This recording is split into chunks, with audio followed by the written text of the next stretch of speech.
Seorang pria tua kaya tajir melintir akan pulang ke rumahnya, bro. Tiba-tiba sekretarisnya mengatakan kalau karyawannya ada yang ingin bicara kepadanya. Ternyata mereka akan mengundang bapak itu ke acara perayaan di tempat mereka, bro.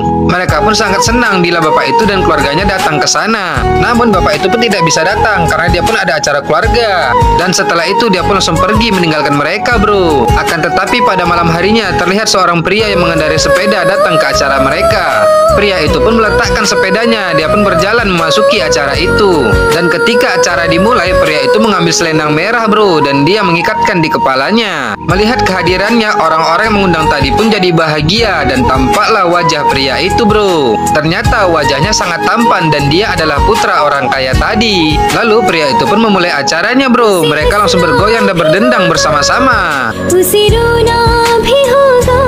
Eits, tapi tunggu dulu, bro. Kita nggak bisa lihat goyangannya sampai habis nih karena durasinya nggak cukup. Hahaha. Oke, bro, kita lanjut ceritanya. Tetapi ketika pria ini pulang ke rumahnya, tiba-tiba dia melihat seluruh keluarganya sedang menunggunya. Ayahnya pun bertanya, "Kau dari mana?" "Aku ada urusan sedikit. Kenapa kau tidak memberitahukannya?" "Karyawan kita membuat acara perayaan di tempat mereka dan aku pun pergi ke sana," kata pria itu, bro. Lalu ada yang bertanya, "Ayahmu sedang melakukan pesta keluarga, tetapi kenapa kau tak datang?" "Karena aku lebih mengutamakan kebahagiaan karyawan," kata pria itu, bro. Lalu ayah pria itu pun merasa kesal dan dia pun berdiri bertanya kepadanya, "Apa yang salah denganmu?" Dan pria itu pun mendekati ayahnya, bro. "Itulah yang ingin kutanyakan kepada ayah. Karyawan kita mengundang kita, tapi ayah malah mengadakan pesta tanpa tujuan yang jelas untuk menghindari acara mereka. Tetapi mereka sangat senang melihat kehadiranku di sana." Ayahnya pun mengalihkan pembicaraan, "Aku ingin bicara kepadamu. Adakah waktumu untukku?" "Ini sudah malam, ayah. Besok pagi kita akan bicara." Sambil menyapa ibunya, dia pun langsung pergi, bro. Ayahnya pun merasa kesal melihatnya. Lalu keesokan paginya mereka berdua pun bertemu untuk berbicara. Lalu ayahnya pun mengatakan, "Aku mencoba memahamimu. Aku ingin kau kuliah di tempat yang terbaik, tetapi kau memilih tempat yang lain. Dan ku minta kau menjalankan perusahaan keluarga, tetapi kau tak mau menjalankannya. Kenapa?" tanya ayahnya, bro. "Setiap manusia memiliki pemikiran yang berbeda, ayah," jawabnya, bro. Sehingga ayahnya pun jadi kesal dan bertanya, "Aku tidak mau berdebat lagi, jadi kapan kau mengambil alih perusahaan keluarga kita?" Tetapi dengan santai dia menjawab, "Aku tidak ada pemikiran ke situ, ayah," sehingga membuat ayahnya terkejut dan kebingungan.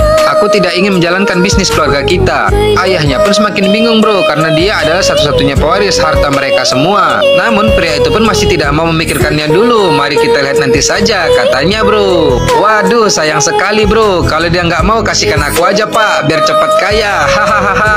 Lalu beberapa saat kemudian ketika dia sedang bersantai, ibunya pun mendatanginya dan bertanya kepadanya, "Apakah ada seorang wanita di dalam pikiranmu? Jika ada yang seperti itu, aku akan bicara kepada ibu duluan." Ibunya pun tersenyum dan mengatakan, "Baiklah, tidur lebih cepat ya. Besok jam 5 pagi kita akan pergi ke kuil untuk berdoa atas namamu." Setelah itu, ibunya pun langsung pergi meninggalkannya, bro. Dan keesokan paginya, akhirnya mereka pun pergi bersama saudara-saudaranya yang lain. Namun saat di dalam perjalanan, tiba-tiba pria itu melihat seorang gadis yang sangat cantik sekali, bro. Gadis itu sedang bermain sesuatu di depan rumahnya bersama teman-temannya. Pria itu pun terus memandanginya dengan tatapan yang sangat serius. Tetapi karena kurang puas melihatnya, pria itu pun memutar jalan itu kembali, bro, agar bisa melihat gadis itu lagi.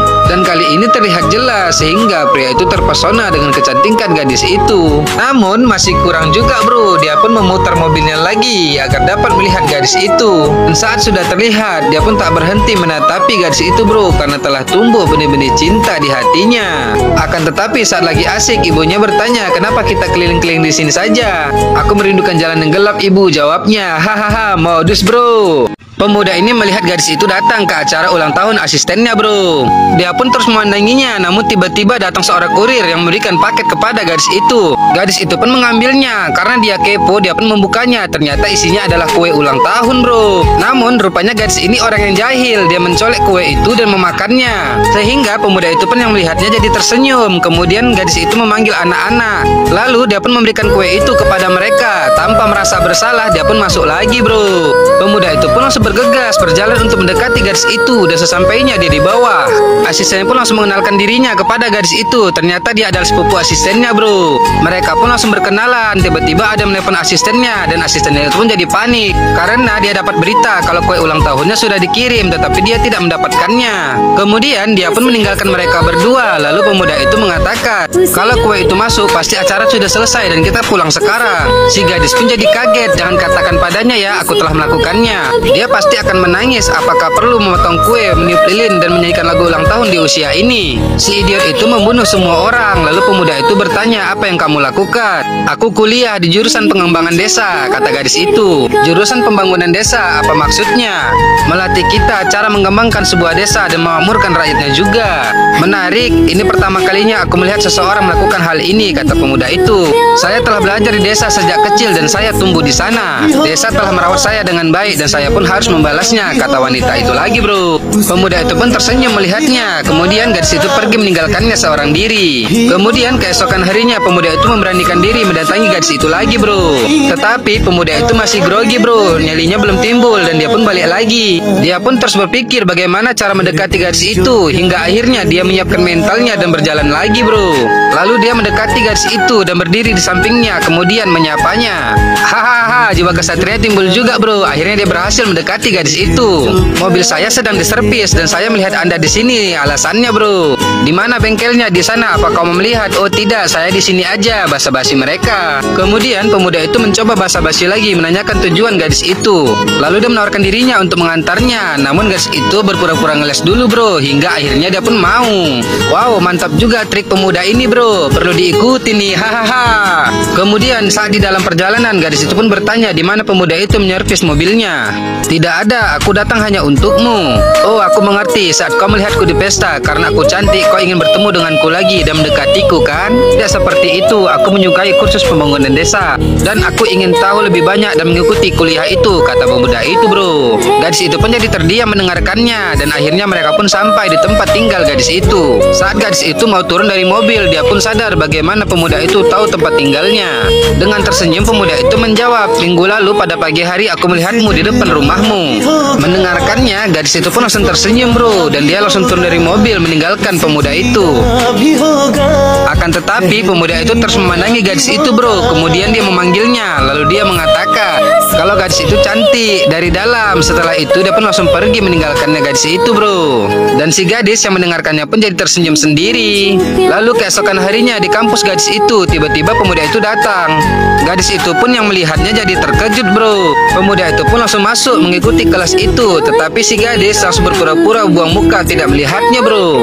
Dan tanpa basa-basi pemuda itu pun langsung duduk di tempat dia akan mengikuti kelasnya. Lalu sang dosen pun datang. Halo pak. Ya halo, kita mulai pelajarannya ya. Oke pak, lanjut. Hahaha, mantap, bro. Pemuda itu pun mengikuti pelajarannya dengan sangat serius, bro, sampai dia tidak menanggapi gadis itu. Sehingga gadis itu pun merasa heran melihatnya. Gadis itu pun terus melihatnya dan berpikir kenapa pemuda itu bisa mengacuhkannya begitu saja. Lalu pelajarannya pun selesai, bro. Tetapi keesokan harinya pemuda itu masih bersifat begitu juga, sehingga membuat gadis itu semakin penasaran dan tingkah laku pemuda itu. Lalu saat kuliah sudah selesai, dia sengaja menunggu pemuda itu di luar, bro. Dia melihatnya, tetapi pemuda itu masih tidak peduli dengannya juga. Dia pun ingin menghampiri pemuda itu, tetapi pemuda itu sudah memasuki mobilnya dan langsung pergi meninggalkannya, bro. Waduh, kocak, bro. Hahaha. Gadis ini marah-marah kepada pria itu, bro, karena mereka bertemu setiap hari, tetapi pria itu selalu cuek kepada dirinya. Kau tidak menyapaku, bahkan kau tidak tersenyum saat melihatku. Itu benar-benar menyakiti perasaanku, tahu? Setelah puas, dia pergi meninggalkan pria itu, bro. Pria itu masih saja terus belajar dengan giat lagi, tetapi gadis itu masih terus ingin melihatnya. Namun kali ini pria itu membalas tatapannya dan dia pun tersenyum, bro. Sehingga gadis itu pun jadi kesemsem sendiri melihat senyuman pria itu.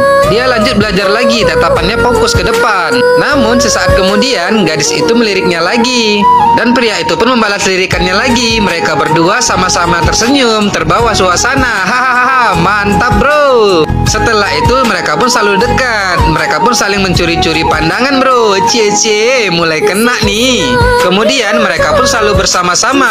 Kemanapun gadis itu pergi, pasti pria itu selalu berada di belakangnya. Dan itu membuat gadis itu bahagia, bro.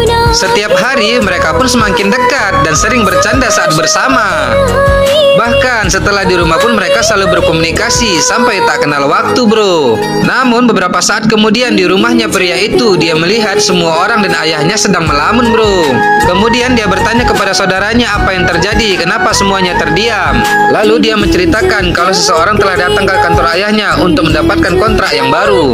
Dan terlihatlah seorang pemuda dan beberapa anak buahnya mendatangi kantor ayah pria itu, bro. Lalu dia mengatakan, "Perkenalkan, aku Rada, aku putra seorang menteri pusat. Aku kemari untuk menceritakan masalah kontrak pembuatan jalan raya. Ya buka tender saja, itu kan terbuka untuk umum. Sangat sulit jika Anda ikut dalam tender ini, kami sangat menginginkannya," kata pemuda itu, bro. Sambil menyindir, ayah pria itu mengatakan, "Jadi Anda ingin orang berhenti karena Anda ingin mendapatkannya? Pasang tender yang lebih baik. Aku benci berlomba, aku hanya ingin mendapatkannya." Lalu pemuda itu mengancam istri dan anak perempuannya, bro. Jika ayah pria itu tidak berhenti mengikuti tendernya, dia tidak segan-segan akan mencelakai mereka semua. "Anda adalah pebisnis yang cerdas dan saya tahu Anda tidak akan mengambil semua risiko ini untuk sebuah kontrak," ancam pemuda itu lagi, bro. Lalu dia meninggalkan ayah pria itu, bro, sehingga ayahnya pun jadi bingung. Kemudian setelah mendengarkan ceritanya, tanpa pikir panjang, pemuda itu langsung berangkat ke Delhi untuk menjumpai menteri itu, bro. Lalu dia berusaha untuk mendekati istri menteri itu dulu, dan di saat ibu ini di dalam kebingungan akan sesuatu, tiba-tiba dia mengatakan sesuatu kepada ibu itu, bro. Ternyata dia mengatakan solusi yang sedang dicari ibu itu. Mendengarkan solusi dari pria itu, ibu ini pun jadi senang. Lalu dia menanyakan nama pria itu, bro. Kemudian di suatu tempat, dia pun mendekati anak perempuan menteri itu juga. Dia pun menyapanya dan berusaha untuk mengobrol dengannya. Dan setelah beberapa saat, mereka berdua pun jadi dekat, bro. Kemudian setelah itu, tanpa takut si abang tampan mendatangi menteri itu, bro. Menteri itu pun bertanya siapa dia. Lalu dia pun memperkenalkan dirinya dan mengatakan, "Anakmu mendatangi ayahku dan menyuruhnya untuk pindah, dan dia menginginkan kontrak itu dengan cara apapun. Jika dia tidak mendapatkannya, dia mengancam akan mencelakai seluruh keluarga kami. Saya akan memukul wajahnya jika dia datang mendekati keluargaku." Menteri itu pun jadi terkejut mendengarkannya, bro. "Ini salah, sebaiknya jangan melibatkan keluarga," kata pria itu. Dan beberapa saat kemudian anak menteri itu pulang, bro, dan dia menyapa pria itu. "Aku punya pekerjaan kecil dengan ayahmu," jawabnya. Lalu gadis itu meminta kepada ayahnya, apapun yang diberikan pria itu berikan saja. Kemudian dia pun pergi. Melihatnya, menteri itu pun jadi melongok, bro. Kemudian istri menteri itu pun datang juga dan menyapanya lagi. Tetapi kejadiannya sama seperti yang tadi. Istrinya meminta kepada suaminya, apapun yang diminta berikan saja karena dia adalah pria yang baik. Kemudian ibu itu pun pergi juga meninggalkan mereka berdua, bro. Lalu pemuda itu bertanya, "Sampai di mana cerita kita tadi?" "Jangan datang ke keluarga," jawab menteri itu. "Pahamilah, itu hal yang salah jika saya menyakiti keluarga Anda. Saya melakukan semua ini untuk menjelaskannya kepada Anda. Kemarin anakmu datang ke kantor kami, jelaskan kepadanya, karena dia adalah anak Anda. Haruskah saya pergi? Jangan sampai istri Anda dan anak Anda memaksa saya untuk makan malam di sini." Dia pun langsung pergi, bro. Tetapi benar saja, anak dan istrinya langsung mengajak pria itu untuk makan malam bersama mereka. Kemudian dia pun langsung menatap menteri itu yang sedang bengong karena ucapannya benar, bro. Pria dan gadis ini akan pergi ke acara pernikahan teman gadis ini, bro. Namun ternyata ada mobil yang mengikuti mereka. Saat pria ini melihat kaca spionnya, dia pun melihatnya, bro. Dan setelah diperhatikannya, ternyata mereka adalah anak buah sang menteri. Namun abang tampan ini tetap santai saja, bro, walaupun dia sedang diikuti. Dan akhirnya mereka berdua pun sampai di acara itu. Tetapi para penjahat itu masih mengikuti mereka terus. Lalu gadis itu pun mendatangi temannya dan dia berbincang-bincang dengan mereka. Pria ini pun menoleh lagi, bro. Ternyata para penjahat itu sedang mencarinya, namun mereka tidak menemukannya. Lalu abang tampan pun izin kepada gadis itu mau ke kamar kecil dulu, katanya. Setelah diizinkan, dia pun langsung pergi, bro, untuk mengurus mereka semua. Tetapi para penjahat itu masih belum menemukannya juga, walaupun mereka menyebar untuk mencari pria itu. Dan pemuda brewok ini masih terus mencarinya, tetapi belum ketemu juga. Namun saat dia berjalan, ternyata abang tampan sudah mendekatinya, bro. Kemudian melewatinya dan berdiri di hadapannya. Abang tampan berkata, "Apakah dari menteri?" Dia mengangguk, bro. "Jangan di sini banyak orang. Tidak enak kalau dilihat mereka." "Siapa gadis itu?" "Pacarmu." "Aku akan bicara nanti. Kamu pergilah." "Kamu sangat takut. Kenapa kamu pergi ke Delhi?" Abang tampan mulai risih, bro. "Ketika Anda mempunyai kelemahan seperti ibu, ayah, dan saudara perempuan, kenapa Anda berani mendatangi kami?" kata pemuda brewok itu. Abang tampan menarik napasnya lalu memukul pria kece hingga melayang, bro. Kemudian dia berjalan mendekati pria kece itu dan mendirikannya karena tidak enak dilihat orang lain. Lalu dia pun tersenyum. Seolah-olah tidak terjadi apa-apa, dia berjalan mendekati pemuda brewok itu lagi dan mengatakan, orang tua, adik atau pacar, jika terjadi sesuatu pada mereka bukan kelemahan atau ketakutan, itu adalah kekuatan. Pria kece pun melayang, bro. Kukatakan kepada mereka, aku akan kembali dalam 2 menit. Aku akan masuk dan memeriksa anak buahmu. Hahaha, mantap bro. Giling bang, giling. Pemuda itu melihatnya. Bang Tampan mencoba minggir. Saat dia mengejar, tiba-tiba kepalanya dililit oleh tirai, dihempaskan lalu dibantingkan, bro. Ampun bang. Bang Tampan mendirikannya lagi. Lalu pemuda itu disembunyikan. Keren bang, keren. Gak pala dibilang, yang lihat video ini pasti udah tahu kalau kau itu keren bang. Hahaha. Penjahat datang lagi dan menyerang. Bang Tampan menghindarinya. Halo bang, aku di sini. Oh ya, sorry, kupukul kau lagi. Eits, nggak segampang itu. Para gadis cantik pun melihat. Hahaha, mantap bro. Bang Tampan membawanya ke tempat yang sepi. Setelah aman, dia memukulnya. Lalu dihempaskan ke pohon dan langsung terduduk dengan santai, bro. Mantap bang.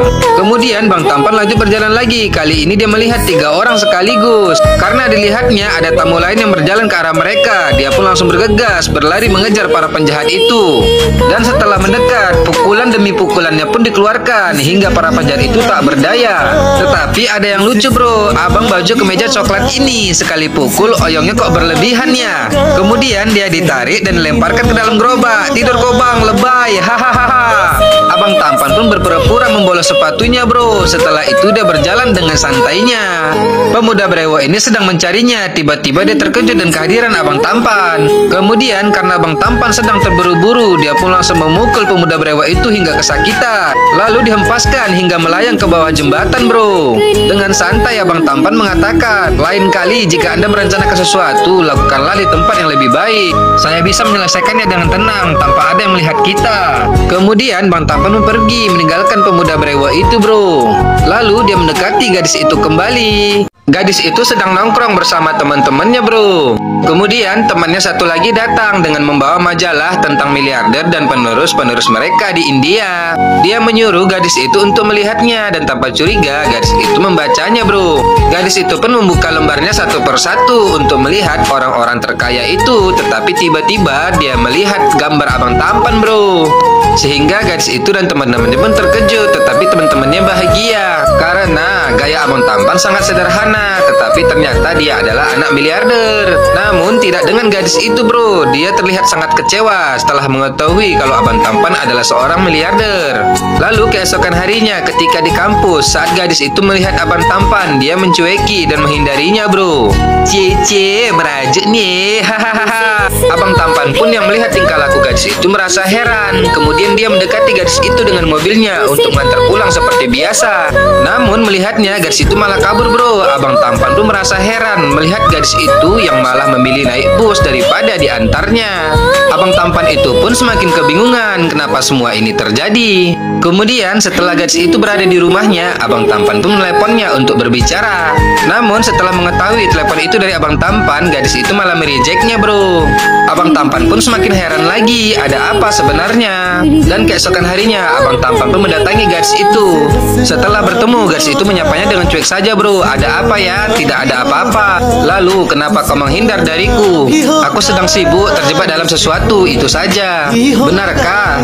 Ya, jawab gadis itu. Setelah itu, dia pun langsung pergi meninggalkan Abang Tampan, bro. Pria itu pun memanggilnya. Aku mencintaimu. Gadis itu hanya terdiam mendengarkannya, bro. Hidup tidak pernah menarik bagiku. Setiap hari hanya berlalu begitu saja. Tapi setelah bertemu denganmu, semua itu jadi menarik. Jujur, setiap saat sangat menakjubkan. Kita berdua berpikiran yang sama, tertawa bersama-sama, dan selalu bersama-sama.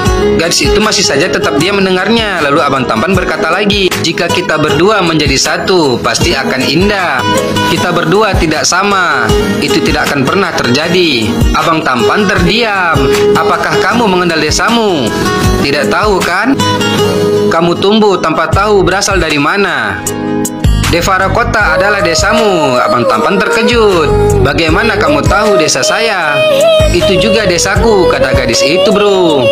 Anda adalah putra Rafikan, orang yang telah lupa pada desanya setelah kaya.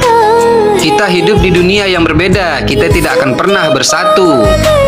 Setelah selesai berbicara, gadis itu pun langsung pergi meninggalkannya, bro. Dan abang tampan pun hanya terkejut dengan cerita gadis itu. Semenjak kejadian itu, abang tampan pun selalu menyendiri dan dia selalu melamun, bro. Kemudian keesokan harinya di kantor ayahnya terkejut, bro. Mereka mendapatkan kontrak, tapi dia tak pernah mengajukannya. Siapa yang mengajukan tendernya dan kenapa? Saya juga tidak mengerti, Pak, jawab temannya. Bapak itu bertanya kepada orang lain lagi, bro. Anakmu yang telah melakukannya, Pak. Bapak itu pun terkejut. Suatu hari dia mendatangi saya dan menyuruh untuk memasang tender itu, tetapi tanpa sepengetahuan siapapun. Itu sebabnya aku tidak memberitahu, Pak. Aku minta maaf. Ayahnya pun jadi bengong, bro. Lalu kemudian saat dia pulang, dia langsung memanggil pria itu. Dengan senyuman dia mendekati abang tampan dan mengatakan, sebuah kontrak yang tidak kami duga datang kepada kami karena Anda. Aku tahu kemampuanmu.